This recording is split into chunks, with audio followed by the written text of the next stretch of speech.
బొత్స గారు చెప్పారు కదా 100 కారణాలు అన్నట్టు ఇవన్నీ కూడా కారణాలే.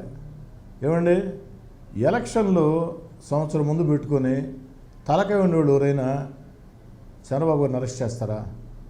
ఆ వయసులో ఆయన ఇబ్బంది పెడతారా? జైల్లో వేడి నీళ్ళు లేకుండా చేస్తారా? ఇంటర్వ్యూ లేకుండా చేస్తారా? ఏంటండి దుర్మార్గం, నాకు అర్థం కాలేదు. ఎవరైనా చేస్తారా ఎలక్షన్ సంవత్సరం పెట్టుకొని? అది కూడా ఎప్పుడో పాత కేసు అంట. 4 ఏళ్ళు అధికారం ఎలగబెట్టాడు జగన్ రెడ్డి గారు. 4 ఏళ్ళు గుర్తు రాలేదు. 4 ఏళ్ల తర్వాత దేనికి గుర్తుకొచ్చింది? లోకేష్ గారి పాదయాత్ర, చంద్రబాబు గారిని మీరు పెట్టినటువంటి ఇబ్బందులు, చంద్రబాబు గారి దగ్గర నుంచి కింది స్థాయి దాకా చెప్పాను ఇందాక, అనేక మందిని వేధించిన తీరు, అన్నిటికీ మించి చంద్రబాబు గారిని మీరు అరెస్ట్ చేసిన తర్వాత చంద్రబాబు గారికి మద్దతుగా పవన్ కళ్యాణ్ గారు ఏదైతే ఆ యొక్క జైలు వద్దకు వెళ్ళి సంఘీభావం ప్రకటించి ఆడే వ్యతిరేక ఓటు చీలనివ్వనని చెప్పని తెలుగుదేశం, జనసేన, బీజేపీ కూటమికి పునాదులు వేయటం, ఇవన్నీ కూడా కారణాలు.